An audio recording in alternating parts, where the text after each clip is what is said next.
Masjid Agung Palembang dibangun pada masa pemerintahan Sultan Mahmud Badarudin I.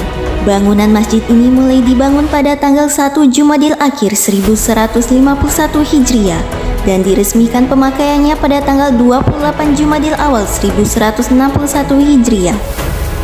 Bangunan Masjid Agung yang kita saksikan sekarang adalah bangunan tambahan, sedangkan bangunan masjid yang asli terletak di bagian dalam. Bagian yang masih tampak dari luar adalah menara masjid yang atap dan bentuknya mirip dengan kelenteng Cina. Sampai dengan sekarang, kemegahan Masjid Agung Palembang masih dapat kita saksikan walaupun sudah berulang kali mengalami rehab. Dan bentuk yang saat ini kita lihat adalah bentuk yang paling mirip dengan bentuk aslinya. Kawah Tengkurep merupakan salah satu kompleks makam Kesultanan Palembang yang didirikan oleh Sultan Mahmud Badarudin Jayawikramo pada 1724 Masehi.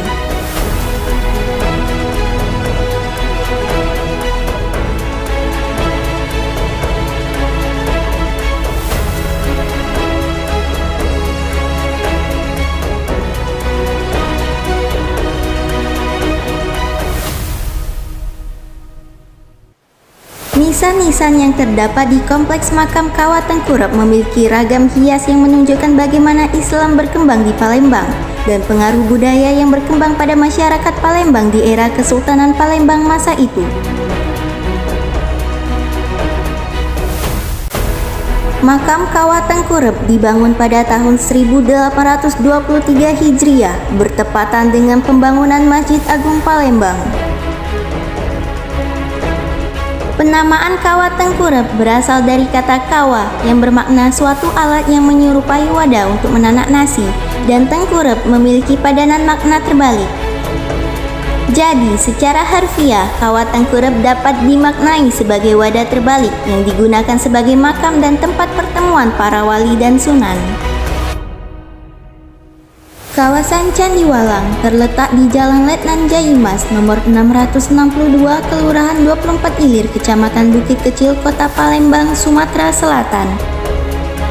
Pemakaman ini dinamakan Candiwalang karena desain kubah tempat sang pangeran dimakamkan berbentuk candi dan menjadi tempat favorit belalang hinggap, sehingga dinamakan Candiwalang. Walang artinya berasal dari bahasa Jawa yang artinya belalang.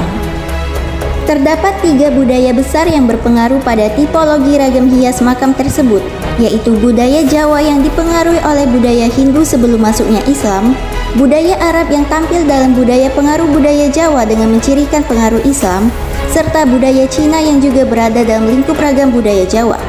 Ketiga pengaruh budaya ini direpresentasikan dalam bentuk ornamen ragam hias yang terdapat di kawasan komplek makam ini. Jika dilihat dari garis keturunan, Sultan-Sultan Palembang mempunyai 2 garis keturunan. Yang pertama, garis keturunan dari Raja-Raja Majapahit melalui Sri Kertabumi yang mempunyai gelar Prabu Brawijaya V dengan putri selirnya Putri Campa, yang melahirkan Raden Fata, yang kemudian menjadi Sultan pertama Kerajaan Demak dengan gelar Sultan Adipati Bintoro.